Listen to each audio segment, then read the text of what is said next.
زه د امن مارچ اعلان کوم. 2 تاریخ ته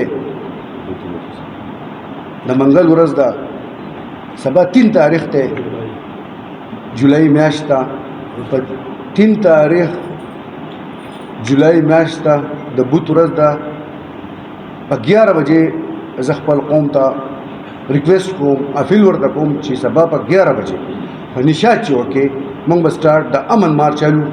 अब غیر سیاسي هغې کې به سپیله جنډه وي، په هغې کې زما علما ته، زما څومره کاروباري خلک چې دي، زما چې څومره دا خبرې اوري، نوجوانان خاص کر، بیا زمونږ دا کم سټوډنټان صاحبان، دا ماشومان بچي چې زمونږ دي، بیا زما کم پرایویټ سکولونو څومره چې انتظامیه ده د هغو تنظیم دی، هغو ته زه هم ریکویسټ کوم خو چې یو عالم نو ما به خلک ټایم به ډېر زیات کېږي، خو چې څومره خلک زما د اواز تاسو ورسوئ، څومره خلک د سوات خلک، د خپل لوکل خلک اواز اوري، سبا په 11 بجې به په نشاط چوک کې موږ امن مارچ کوو. تاسو ته زما طرفه ټول ته دعوت دی. دا زما مسله نه ده، دا د سوات د قوم مسله ده.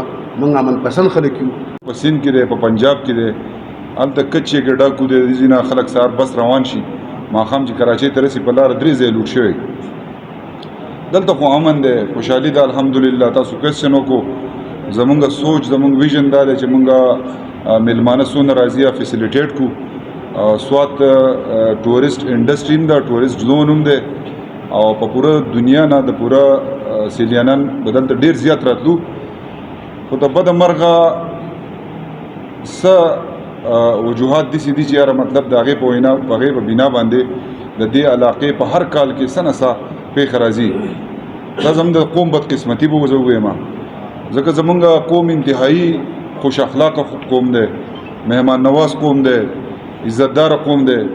دې پرېله یو ماشوم، یو بني آدم د سوات د ملاکنډ ډیویژن هغه دې ته بالکل نه دی تیار، نه چیک پوسټو ته تیار دی، نه هلیکاپټرو ته تیار دی، نه د امن خرابېدو دی کم دا دوی چې کم منصوبه جوړه کړې ده دې ته تیار دی.